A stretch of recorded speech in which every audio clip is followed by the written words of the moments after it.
Buenas tardes, esto es una clase de Lengua 2, distancia, de ESO para adultos, y en esta clase voy a continuar desde donde lo dejé anteriormente, que va a ser donde empieza en los apuntes la generación del 98. La generación del 98, así a grandes rasgos, es, digamos, el modernismo que se desarrolla en España con el interés particular que había aquí. Es decir, es algo que tiene en común con el modernismo la forma, pero que va a tener un contenido bastante distinto. Entonces, leo lo que dicen los apuntes. A finales del siglo XIX, España vive una grave crisis general. Corrupción política, desfases y conflictos sociales, crisis económica, ¿no? Y ya sabemos lo que fue el colofón, el desastre del 98, que viene a acrecentar la sensación de pesimismo. Surge entonces un grupo de escritores preocupados por los problemas del país, por el tema de España. Lo tenemos aquí destacado porque va a estar muy presente en los escritos de esta época. Son la generación del 98, que se llama así. A nivel, digamos, académico. Yo he visto generación del 98 escrito con mayúscula y escrito con minúscula, entonces podéis escribirlo como queráis, ¿vale? Este grupo de escritores y pensadores, ¿vale? Porque también tenía un componente filosófico, digamos, seguidores de la estética modernista, y es esto lo que os estaba destacando, ¿vale? Que van a seguir la estética modernista, se decantará por su vertiente más sobria y profundizará sobre diversos asuntos. Lo que hemos dicho en primer lugar, el tema de España. Se trata de uno de los temas preferidos de los hombres del 98. Su preocupación por España les llevó a realizar continuos viajes por sus tierras y a una constante reflexión sobre el presente y el pasado de nuestro país. Aquí incluyo, digamos, hay una especie de repliegue, ¿no?, de reflexión sobre lo que es España. Van a pensar ya, digamos, en el origen, en lo que somos en realidad, lo que éramos en ese momento, ¿vale? Lo que siempre ha sido España, no sé, porque claro, al perder toda su proyección internacional, estar en la ruina con esas crisis económicas y todo aquello, pues queda como, digamos, lo que es la esencia, la tierra, los pueblos, lo que ha sido siempre España, ¿vale? En su visión de España se mezclan sentimientos contradictorios: dolor por el atraso y la pobreza frente al amor por los paisajes y sus gentes. Esta dicotomía, esta dualidad, ¿no?, esta casi antítesis va a estar muy presente. Sobre todo se centran en el paisaje de Castilla, que simboliza para ellos la esencia del alma española, caracterizada por su austeridad y su capacidad de sugestión. Vale. El siguiente punto serían los temas históricos. Se interesan por la historia para buscar en el pasado la raíz de los problemas del presente. Es decir, que se viaja a la historia, ¿no? Se da importancia a la historia de España. Más que la historia oficial de las gestas y de los reyes, interesa lo que llaman la intrahistoria, la historia de la vida de millones de hombres sin historia, que diría Miguel de Unamuno, ¿vale? Es lo que llama intrahistoria, la vida de millones de hombres sin historia, vidas de gente humilde, con cuyo trabajo se construye la auténtica realidad histórica, ¿vale? Y por último, en estos tres primeros bloques que tenemos de la generación del 98, vendrían los temas religiosos y existenciales. Las típicas preguntas de por qué estamos en este mundo, qué pasará después de esta vida, lo que ya decía de esta manera un tanto sencilla Rubén Darío, ¿no?, cuando decía en su poema Lo fatal, ¿no?, el último poema que escribió en su libro Cantos de vida y esperanza, y no saber de dónde vamos ni a dónde venimos, ¿no?, que acababa así el poema y el libro de Cantos de vida y esperanza, ¿no? Pues esto, digamos, estos temas existenciales también están presentes en la generación del 98. Sobre todo con esa visión angustiada de la existencia, ¿no? No tienen un optimismo vital, por así decir. Aquí habría que explicar también esa impronta del regeneracionismo que habíamos dicho al principio del tema, ¿no? De esa intención que tenían los intelectuales de regenerar España, y que se llamaban regeneracionistas, ¿no? Todos aquellos seguidores de Giner de los Ríos, que era un intelectual, un ideólogo, ¿no? Que proponía este lema de escuela y despensa, ¿vale?, con el que en España se debía solucionar el hambre, la pobreza y a la vez educar a la gente, ¿no?, fomentar la escuela. Entonces, estos hombres de Generación 98 pues van a seguir, digamos, esta prerrogativa, que a su vez venía por la influencia de un alemán que se llamaba Krause, ¿no? Y hay un movimiento que se llama krausismo, ¿vale? Esto no lo tenéis en los apuntes, pero que os suene esto del krausismo, porque va a ser lo que va a influir en Ortega y Gasset, en otros pensadores como todos estos. Bueno, entonces, en cuanto al estilo, hemos visto un poco los temas. En cuanto al estilo, va a haber una admiración por Larra, que ya sabemos que era un escritor del romanticismo que escribía artículos periodísticos muy personales, con gran desarraigo de la sociedad, con mucha crítica social, ¿vale? Admiración por Larra. Y por los clásicos del siglo de oro, también, Quevedo y Cervantes, ¿vale? Quevedo, Lope de Vega, Cervantes, ¿vale? No nos dice aquí Góngora. Góngora ya veremos que va a tener su resurgir en la generación del 27, no todavía en la del 98. Góngora era un innovador en su época y se salía, digamos, del estilo habitual. Bueno, Quevedo y Cervantes, ¿vale? Sobre Cervantes se van a escribir numerosos ensayos, de Don Quijote, de Cervantes, ¿vale? Que no son exactamente literatura, son ensayos, ¿no? Sabemos lo que es un ensayo, que es un tipo de texto que trata de una reflexión sobre algo, ¿vale? Bueno, sobriedad, ¿vale? Van a ser bastante sobrios, van a huir de los excesos del modernismo parnasiano. Es decir, que en vez de buscar tanto la belleza, van a ser más simbolistas. Dentro de las dos columnas, los dos pilares del modernismo, que eran el simbolismo y el parnasianismo, ¿no?, van a tirar más de simbolismo. El parnasianismo, que es esa estética de Théophile Gautier, ¿no?, ese francés que decía la obra bien hecha, como hacer la perfección formal, ¿no?, de algo que fuera perfecto, que sonase muy bien, pues eso no les importa tanto a los modernistas españoles, por así llamarlos, de la generación del 98. Vale.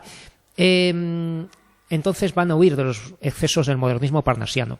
Subjetivismo, una visión muy personal de las cosas. Este subjetivismo quiere decir esa visión muy personal y muy profunda de las cosas, especialmente significativo en las descripciones de los paisajes. Esto de los paisajes, que va a ser algo muy constante, ¿no?, en la generación del 98, por el tema de España, por los paisajes de España, de Castilla, pues este subjetivismo va a ser muy, muy intenso, hasta el punto de ser chocante, ¿no?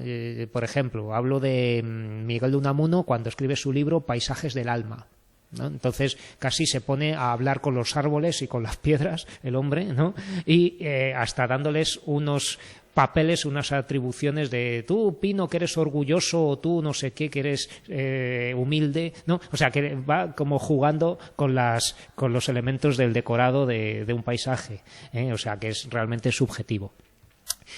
Innovaciones en los géneros literarios, ¿vale? La nivola de Unamuno, ¿vale?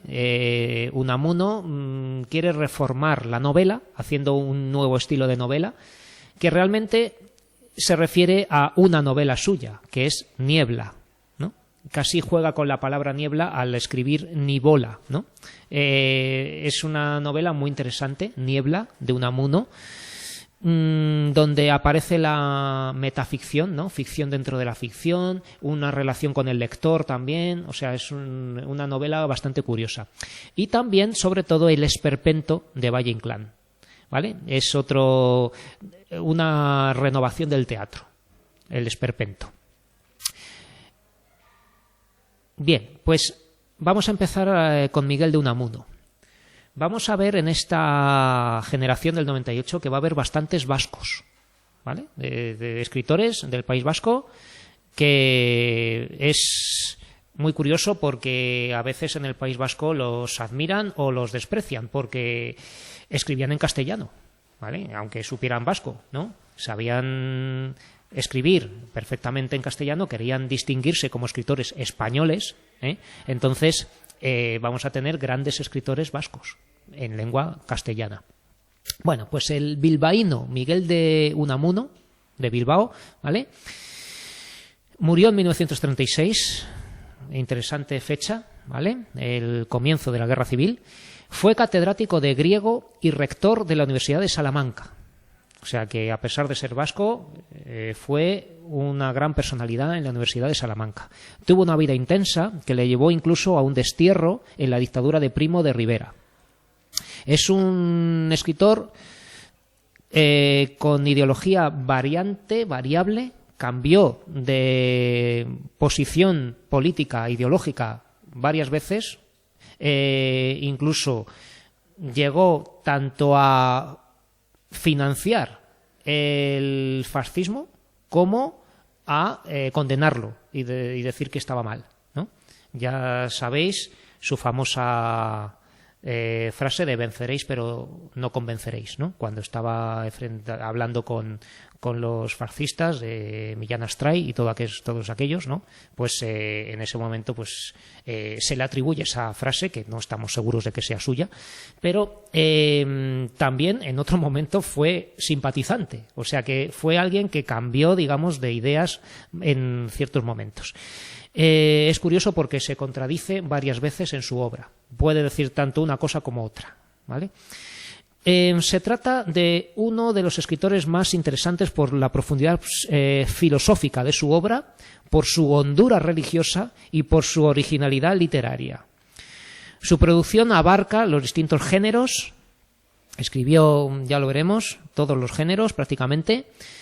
Y en todos se dejan ver sus preocupaciones existenciales, el sentido de la vida, el sentido de la religión en la vida humana, el tema de España también, muy presente. Su obra es además expresión de su personal lucha contra la muerte, algo que le preocupaba intensamente. Como autor repite una y otra vez idénticos temas con distintos enfoques, a veces trágicos, a veces burlescos, otras veces muchas angustiados, ¿no? Ese famoso libro suyo del sentimiento trágico de la vida, es un libro que es un ensayo, un libro gordo, ¿vale? Y otros datos sobre él son los siguientes: que defiende la modernización de España, es decir, no es tan conservador, ¿vale? Defiende la modernización de España, a la vez que más adelante defiende que hay que rescatar la tradición, ¿no? Es lo que os estoy diciendo, que fue contradictorio en muchas de sus ideas. Va a tener temporadas de defender la modernización y otras de la tradición. Crea el concepto de intrahistoria, del que hemos hablado ya. La intrahistoria es la que no aparece en los libros y está formada por los acontecimientos cotidianos de todos los días de gente normal, humilde, ¿no? Esto de la intrahistoria es algo que le interesa mucho. A pesar de haberse nutrido del modernismo, ¿no?, se opone a él, se opone al modernismo, ya que piensa que la literatura tiene valor en cuanto que invita a reflexionar al lector. No es solamente darle una serie de sensaciones y de hacerle disfrutar de la belleza. Para él, la literatura tiene que hacer reflexionar al lector, ¿de acuerdo? Entonces, a pesar de estar en boga presente el modernismo, él va a querer hacer reflexionar al lector. Y en cuanto a esos géneros literarios distintos que trató, tenemos los siguientes: ensayos, del sentimiento trágico de la vida, que os acabo de mencionar, la agonía del cristianismo. Solo por los títulos ya vemos de qué van. En sus ensayos plantea temas existenciales como la angustia del ser humano ante la muerte, algo que le preocupa mucho. Las novelas, que él mismo denominó nivolas, que no deja de ser una trivialidad, son novelas, ¿vale? Lo que pasa es que él llamó a sus novelas nivolas, por hacer un neologismo. En ellas plantea problemas filosóficos. Destacan amor y pedagogía. Esto es un título que confunde porque parece un ensayo, Amor y pedagogía, pero es una novela, con personajes, con narración, ¿vale? La tía Tula, muy importante esta novela y muy famosa, ¿eh? La tendréis en casa, en vuestras estanterías, seguro, y seguro que no la habéis leído, o sí, no sé, pero es una novela que yo no conocía, la leí hace poco, y es curiosa porque trata de una mujer que se empeña en no acostarse con ningún hombre, nunca. No quiere, y es una mujer muy bella. Y tiene una hermana, entonces hay un hombre que está enamorado de ella, pero se casa con la hermana y tiene hijas con la hermana, ¿no? Tiene hijos con la hermana de ella. Y esa hermana muere, de manera que él ve que sigue, este hombre que sigue disponible, esta Tula, ¿no? que es de quien estaba enamorado al principio. Y ella pues dice que no quiere ser una madrastra.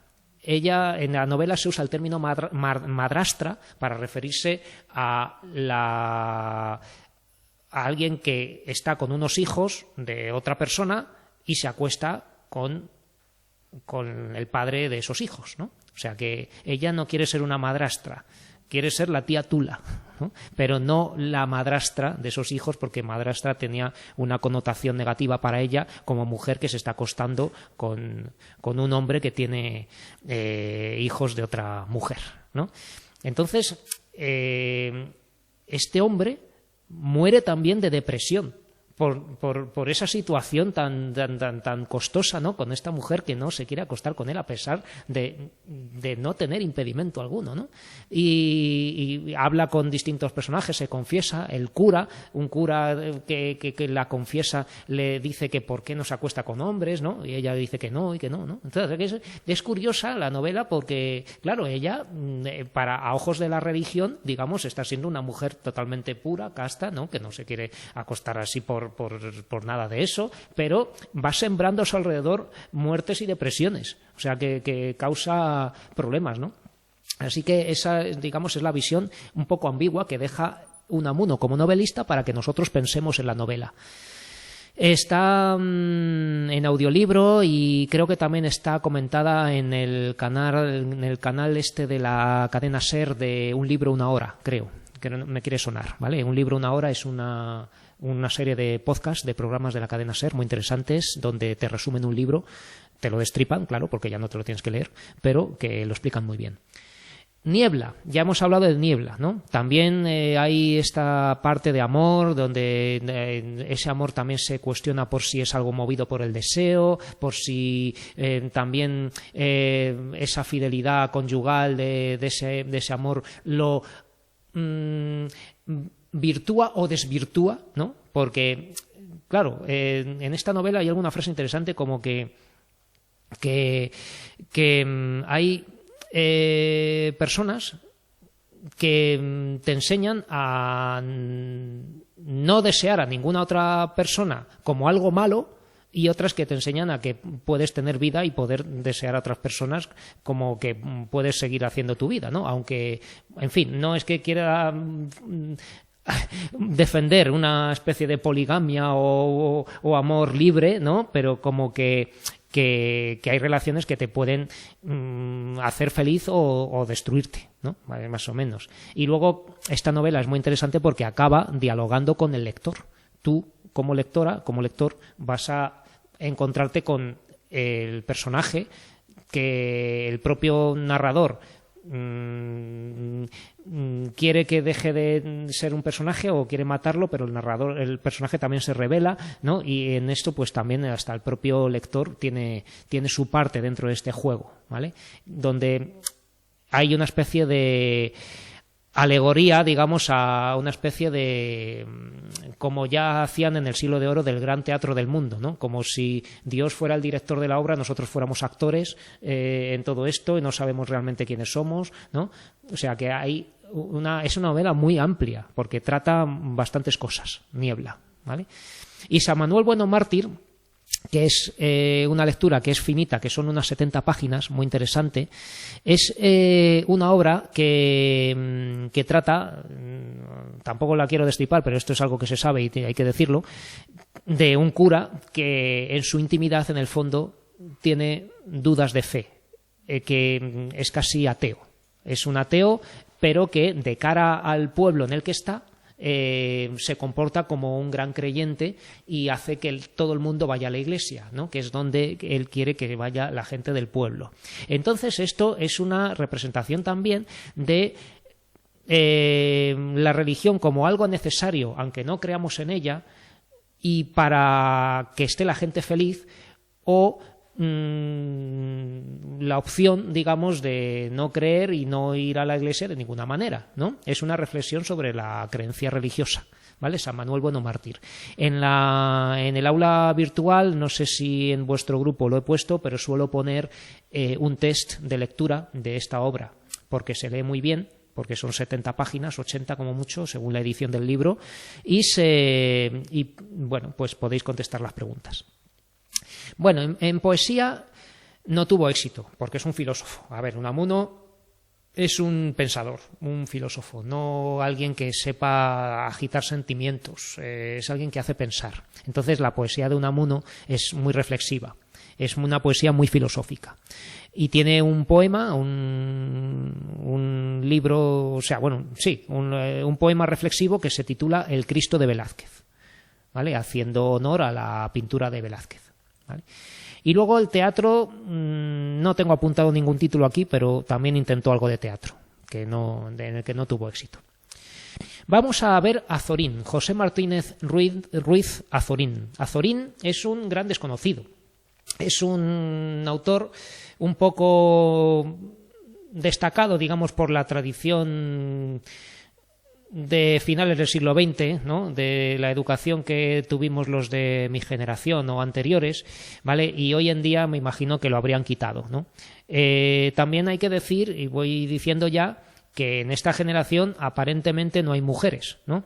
Y claro, siempre las ha habido y siempre las hubo. Otra cosa es que no se les diera la importancia que tuvieron, ¿no?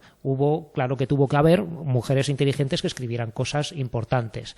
Aquí abajo tenía yo anotado algo de mujeres de la generación del 98, creo, donde tenemos aquí mencionada a Carmen de Burgos, que es periodista, novelista, escritora, traductora, también era defensora de los derechos de la mujer, feminista, usaba seudónimos como Colombine y también Gabriel Luna, también escribía con un seudónimo de un hombre, ¿no? Y luego conocemos todos por la parada de metro de Madrid, ¿no? Concha Espina, que es una mujer también de este tiempo, coetánea de la generación del 98, que cultivó la novela, la poesía y el periodismo. Y fue candidata en 3 ocasiones al Premio Nobel en los años 20, pero no fue nominada. Entonces tenemos 2 mujeres, por lo menos, importantes. Pero Azorín es un escritor al cual yo le tengo mucho cariño, porque me gusta mucho cómo escribe. Sobre todo en este tema de los paisajes y de describir a las gentes de los pueblos, ¿vale? Es alguien que cumple, digamos, con estos rasgos que hemos dicho de la generación del 98, ¿vale?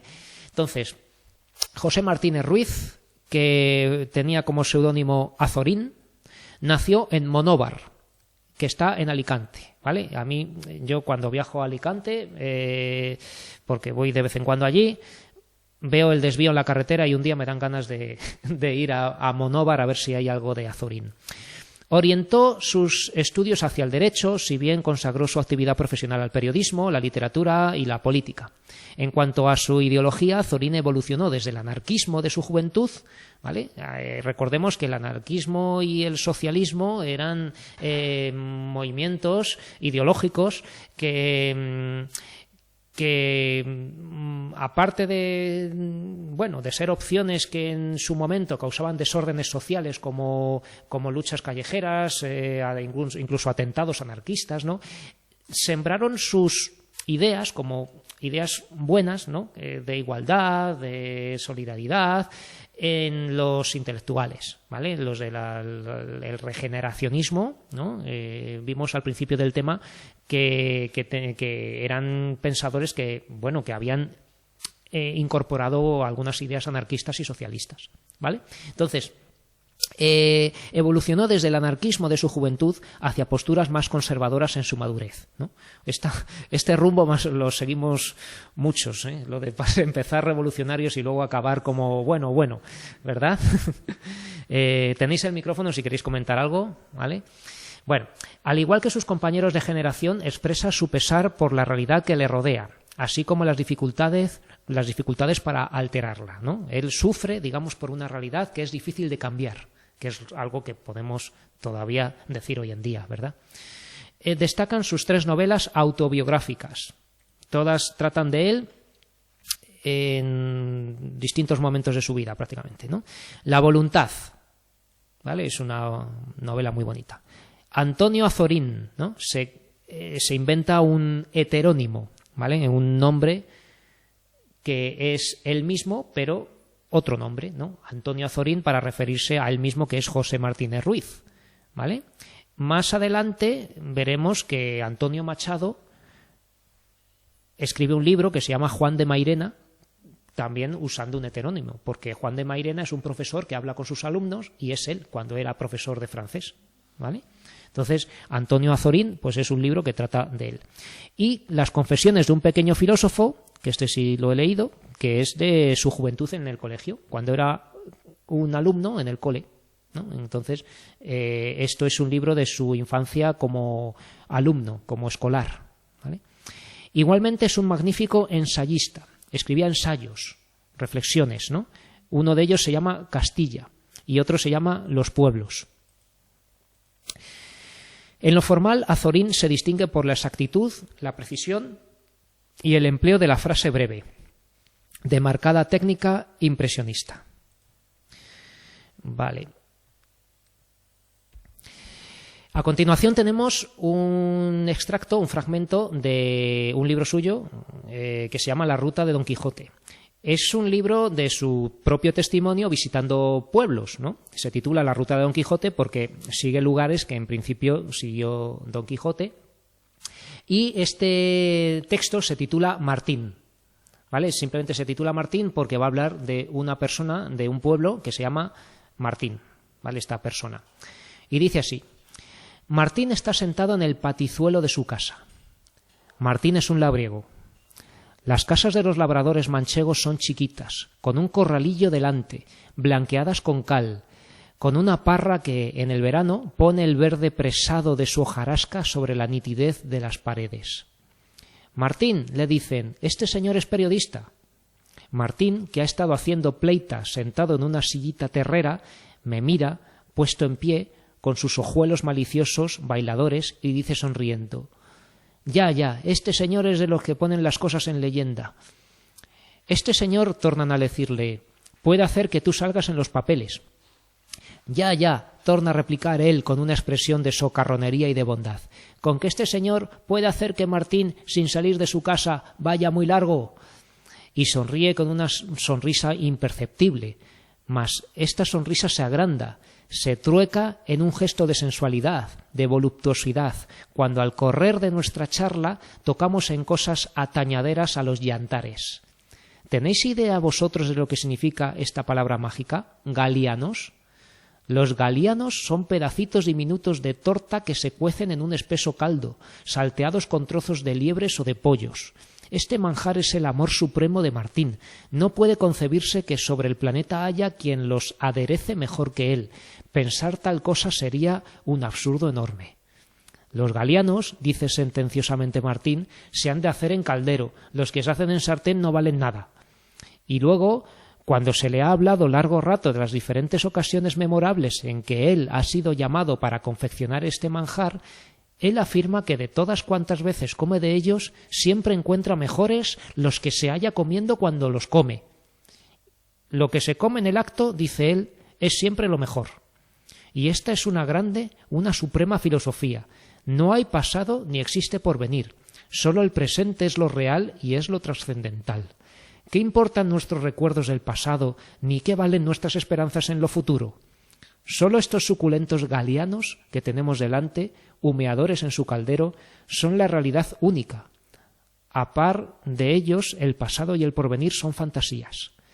Y Martín, gordezuelo, afeitado, tranquilo, jovial, con 12 hijos, con 30 nietos, continúa en su patizuelo blanco, bajo la parra, haciendo pleita todos los días, un año y otro. Bueno, esto pues es simplemente un pequeño capítulo de este libro, pero esto es mágico, es un texto que es casi un poema. O sea, es fantástico, ¿no? Tiene más así, o sea que... Y es que, no sé, a mí este texto me ha marcado mucho. Lo encontré un poco por casualidad, no es de ningún libro de texto, yo lo incluí aquí en estos apuntes. Y es casi un mantra, o sea, algo que me leo de vez en cuando, porque... pensad en una comida que os guste, ¿no? Como cuando dice esto de los galianos, que por cierto todavía no sé lo que es, lo busqué, parecía una especie de pisto con trozos de pan o algo así. Y claro, lo que defiende aquí en la conclusión, digamos, en la parte del texto en la que hace como la parte más intensa, ¿no? Es que por mucho que le hayan gustado otros que haya comido antes, cuando los vuelve a comer, dice, este es el mejor que me he comido nunca, ¿no? Entonces, eso es una especie de veneración del presente, ¿no? Dice, bueno, es que el pasado y el futuro son fantasías. Cada vez que come unos galianos, son los mejores galianos que ha comido nunca.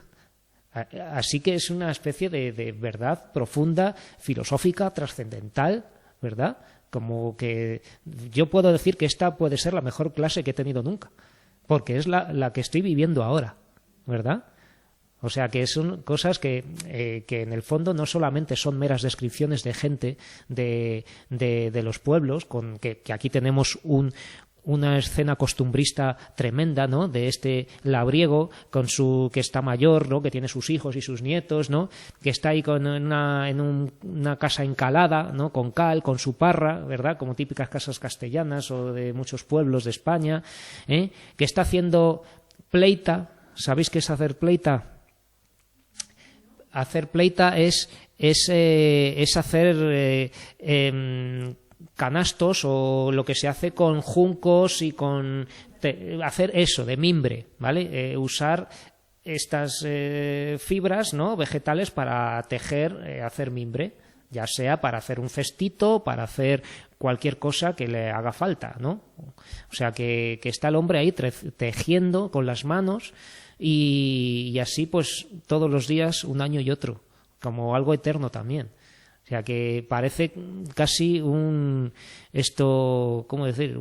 Que este hombre, este periodista Azorín, pues es una especie de místico casi, ¿no? Que ve más allá, a pesar de describir una escena costumbrista sencilla de un hombre al que le preguntan qué hace, qué le gusta, ¿no? Para tener como un testimonio de los pueblos de España, ¿vale? O sea que es muy interesante. Bueno, vamos a Pío Baroja. Pío Baroja también es vasco. Nació en San Sebastián, ¿vale? Su infancia estuvo marcada por los continuos cambios de residencia. Y una cosa muy importante en su vida es que estudió medicina. Iba a ser médico. Bueno, fue médico, ¿no? Pero estudió con escasa convicción. Fue un poco porque se lo dijeron sus padres, por presión familiar, lo que sea, porque era un hombre inteligente, entonces estudió medicina. Pero terminó trabajando de diversos oficios, desde médico rural hasta panadero. Desde luego que siempre fue un buen escritor, un hombre además prolífico que escribía mucho. Y hasta llegar que en 1935 fue elegido miembro de la Real Academia Española, de Pío Baroja. Además, hace no mucho hubo un acto honorífico a Pío Baroja en la RAE y tuve la suerte de asistir. Y hablaban de él, que explicaba que no se sabía los tiempos verbales, ¿no? En sus novelas vemos, nosotros que hemos estudiado sintaxis, que tiene unos tremendos leísmos, laísmos, ¿no? O sea que dice esto de la dije, ¿no?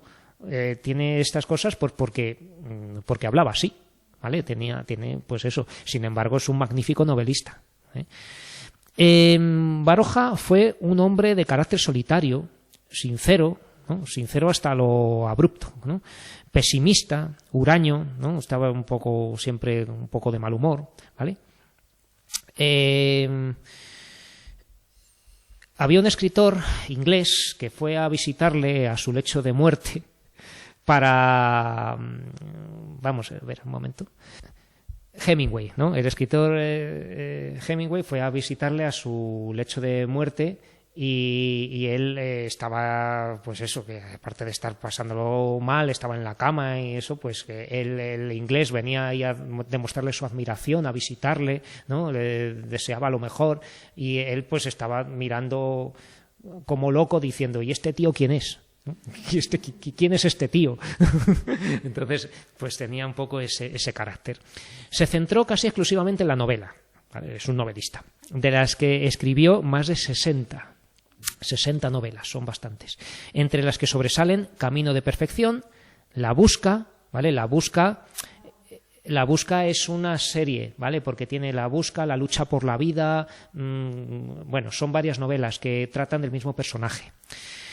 El Árbol de la Ciencia, esta también la he mandado leer en clase. Es una historia bastante autobiográfica porque trata de un médico que se encuentra con un montón de injusticias y lo pasa muy mal. Entonces va a haber pues todo tipo de hechos lamentables, ¿no? de la sociedad. En Madrid, pues eso, fijaos que siendo hombres, de lo que estamos diciendo, pues eran hombres bastante comprometidos con la igualdad y con todo, ¿no? Y es bastante chocante cuando describe un hospital, entre comillas, de mujeres con enfermedades venéreas que las trataban como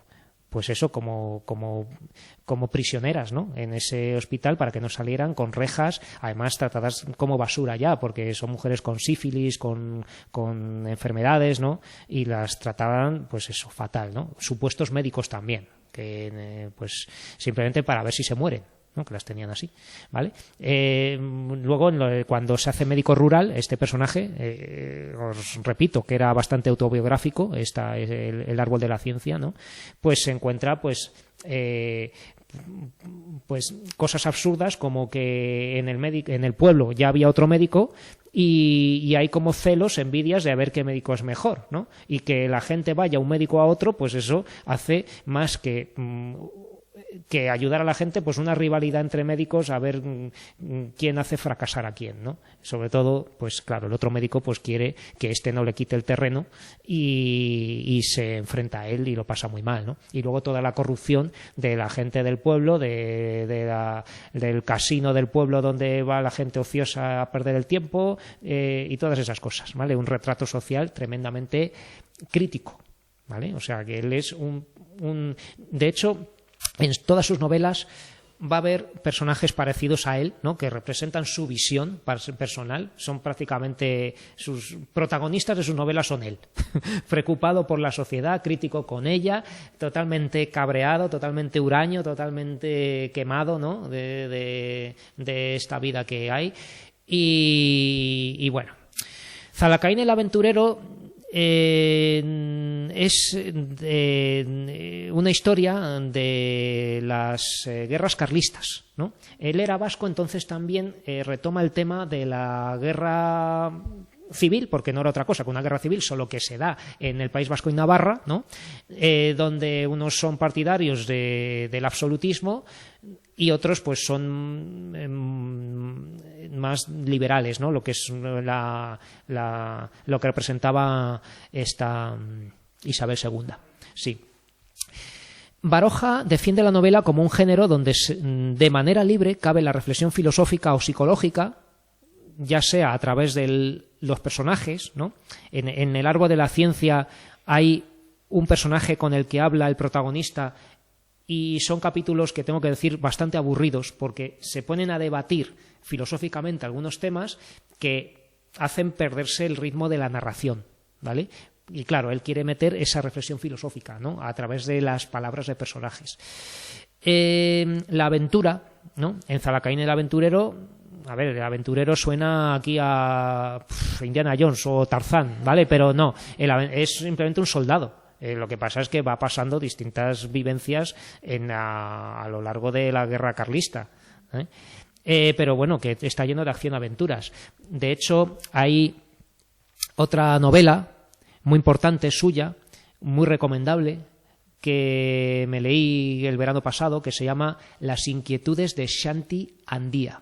Las inquietudes de Shanti Andía es una novela de barcos, de marineros vascos, ¿vale? De marineros vascos, donde se centra en pueblos del País Vasco, ¿no? Y las historias que les pasa a gente que bueno, pues que lleva su vida enfocada en el mar, ¿no? Lo que es que sus padres son pescadores, él también, ¿no? E incluso esta aventura aparece en la novela porque a lo largo de la novela va apareciendo lo que va a ser el motivo final de la novela, que no tiene nada que ver con el principio, que es que unos cuantos marineros van a buscar un tesoro oculto en las costas de África. Es decir, que algo totalmente imprevisto en la novela, pues acaba así, ¿no? Es algo que el lector no se espera tampoco. La crítica, que ya hemos visto constantemente, ¿no? Crítica social intensa. El humor, también, en algunos casos. Los protagonistas de sus novelas suelen ser seres inadaptados que fracasan en la búsqueda de su destino. Esto es muy importante, porque son, bueno, sobre todo los de La Busca y El árbol de la ciencia, ¿no? Son novelas donde el protagonista es alguien que tiene que sobrevivir en una sociedad adversa, una sociedad difícil, con corrupción, con problemas de todo tipo, y al final no encuentra su sitio, ¿no? Alguien que intenta ser honrado, por ejemplo, no lo encuentra, ¿vale? Porque es una especie de choque, digamos, con la realidad. En el fondo, Pío Baroja es un continuador del realismo y del naturalismo. Se ha dicho de Pío Baroja que es un continuador de Benito Pérez Galdós, porque sus novelas son realistas y muchas de ellas están ambientadas en Madrid, exactamente como hacía Benito Pérez Galdós, ¿vale? O sea que yo recomiendo mucho leer a Galdós y leer a Baroja, porque son novelas, pues eso, llenas de conversaciones, de personajes, de descripciones de personajes, y menos reflexivas que Unamuno, ¿vale? Porque las novelas de Unamuno son una especie de experimentos filosóficos, ¿vale? Unamuno es más un filósofo que otra cosa. Pío Baroja sabe de narrar, sabe hacer novela, ¿vale? Es alguien que hace, pues eso, una narración con personajes y descripciones y ambientes. Bueno, vamos con Valle Inclán. La obra de Valle Inclán recorre con cierto acierto la poesía, ¿vale? Con títulos como La pipa de Kif y La lámpara maravillosa. La novela, donde tenemos como títulos conocidos Tirano Banderas y Las sonatas. Ahora hablaré de las sonatas.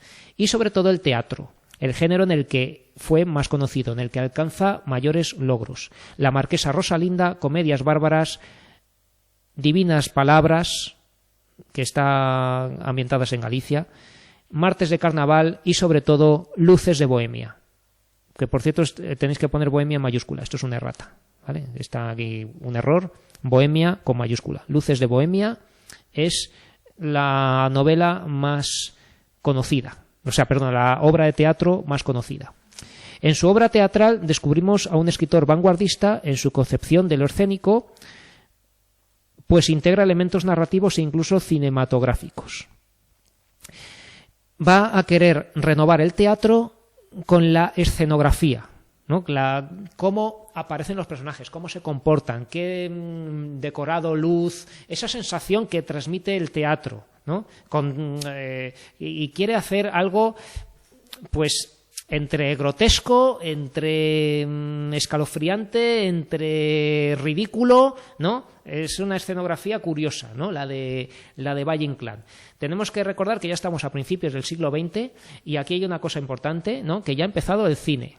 Entonces va a haber cierta influencia del cine al teatro, cosa que en principio fue al revés, ¿no? El teatro influyó en el cine, pero también va a haber esta dirección, esta bidireccionalidad, ¿vale? Del cine al teatro.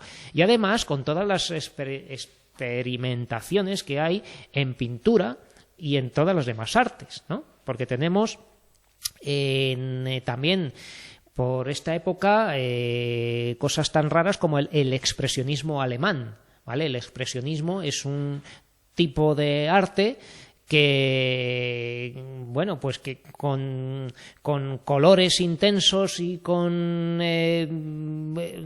decorados extraños, pues quiere mostrar como otra realidad, ¿no? Es algo que no llega a ser abstracto, sino algo como chocante, ¿no? Hay una película también, un poco de esta época, que es de terror alemán, de un vampiro que se llama, bueno, un vampiro, que se llama el gabinete del doctor Caligari, ¿no? Gabinete Caligari fue un grupo de música de España muy antiguo, ¿vale? Pero era pues algo, pues eso, con techos inclinados, con sombras que se mueven por la pared, con colores como paredes de color rojo y cosas así, ¿no? Todo eso es expresionismo, ¿vale? Para hacer esa inquietud. Entonces, de alguna manera ya estaba en la corriente Valle Inclán con este teatro.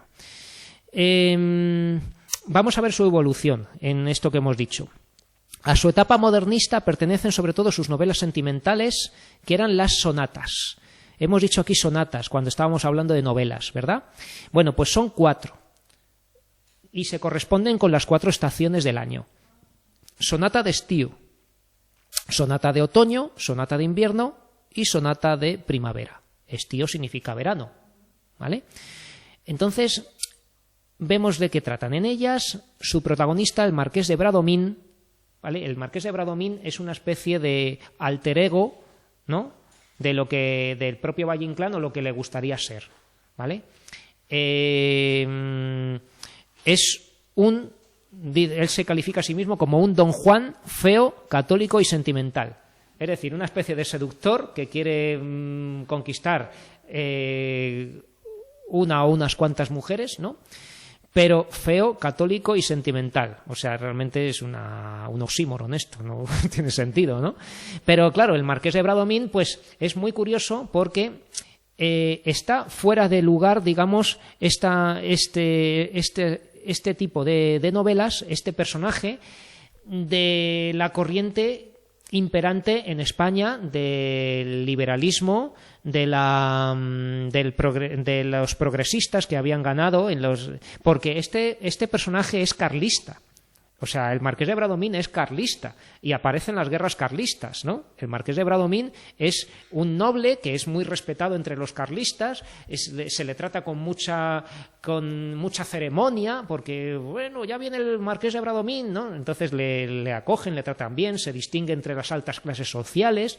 Entonces tenemos en común el modernismo de Rubén Darío, de los palacios, de los jardines, de los pavos reales, ¿no? Que habíamos visto con Rubén Darío. Él lo lleva a España en un ambiente de conservadurismo extremo, ¿no? De estos nostálgicos del absolutismo, cuando ya ha perdido el absolutismo, ¿no? O sea, que se recrea este personaje, digamos, refugiándose en una realidad que no existe ni tiene sentido, ¿no? Que no tiene sentido, no, que no funciona, ¿no? Y él, pues, está como nostálgico de esos valores absolutistas tradicionales conservadores, ¿no? Con este marqués, ¿no? Que va también a enamorarse de alguna noble, de alguna noble señora también madura, ¿no? Ahí, pero que también tiene todos sus vestidos. Hay escenas un poco eróticas de que le quita las medias a la marquesa o no sé qué y todas estas cosas, ¿no? Es curioso, ¿eh? Yo me he leído un par de ellas, no recuerdo ahora cuáles, pero que te sumerges, digamos, en ese ambiente, te cae simpático el personaje, ¿no? Y bueno, es una novela totalmente sentimental. O sea, es nada más que él hablando de amor, de la mujer, que esto, y en un contexto de esto, ¿no? Hay en común una parte autobiográfica, porque Valle Inclán perdió una mano.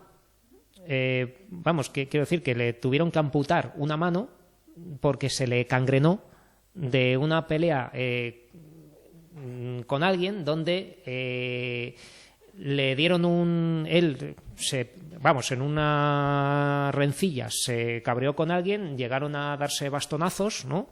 Y le dieron con un bastón en la muñeca y sabéis lo que son los gemelos, que son estos adornos que se ponen en la manga, ¿no? Se le clavó un gemelo en la carne, de manera que le creó una infección que al final se le cangrenó y tuvo que amputarse una mano. Él decía con orgullo, tontamente, dice, así me parezco más a Cervantes, ¿no? El manco de Lepanto, ¿no? Que por cierto Cervantes nunca perdió la mano, se le inutilizó simplemente, ¿no? Por una bala, pero él sí que la perdió, ¿no? Entonces él hace que su personaje, el Marqués de Bradomín, de una manera mucho más heroica, pues en una batalla con metralla o con una bala o algo, pues perdiera la mano, ¿no? Que se la tuvieron que amputar. Bueno, en Tirano Banderas ya aparecen las características del esperpento, que luego desarrollará en su teatro, técnica que le sirve para degradar a sus personajes y contar la historia de Santos Banderas, que es el arquetipo de los dictadores hispanoamericanos de la época, ¿vale? Tirano Banderas es una novela donde se parodia, se critica, se muestra de una manera grotesca esto de los dictadores hispanoamericanos. Y a continuación empieza su etapa del esperpento. Mediante esta técnica, el esperpento, Valle-Inclán muestra la realidad con óptica deformante. Se trata de un modo de criticar y parodiar la decadente situación nacional, ¿vale? O sea que va a hacer algo totalmente grotesco, deformado hasta el extremo para así exagerarlo, para ridiculizarlo, ¿no? Es la vertiente más crítica de la generación del 98. Y estas son algunas de las características del esperpento. Deformación de la realidad, ¿no? Se deforma la realidad. Empleo de animalizaciones, ¿no? Decir que alguien es como un animal. Dicen, este era como un perro callejero, este era como una vaca, este era lo que sea, ¿no? Muñequizaciones, ¿no? Para decir que alguien parece un muñeco. Cosificaciones, ¿no? Hacer que alguien sea como una cosa. Frecuentes contrastes y reducción al absurdo. Presentación de lo normal como algo extraordinario, ¿no? Esto es casi irónico. El mundo irreal se ofrece de modo verosímil. O sea, que algo que algo sea difícil de creer, pues parece verosímil. Presencia insistente de la muerte. Va a haber personajes al borde de la muerte, va a haber personajes que mueren, ¿no? Tendencia a la ironía y al humor cruel. Intención crítica de todos los aspectos de la realidad, política, religión, sociedad, ¿vale? O sea, que tenemos pues toda esta serie de cosas. Vale, entonces, nada, aquí, aunque sin leer la obra entera no nos vamos a enterar de mucho, pero aquí tenemos un poquito de Luces de Bohemia, ¿no? Hay un enlace en los apuntes para ver un comentario de esto.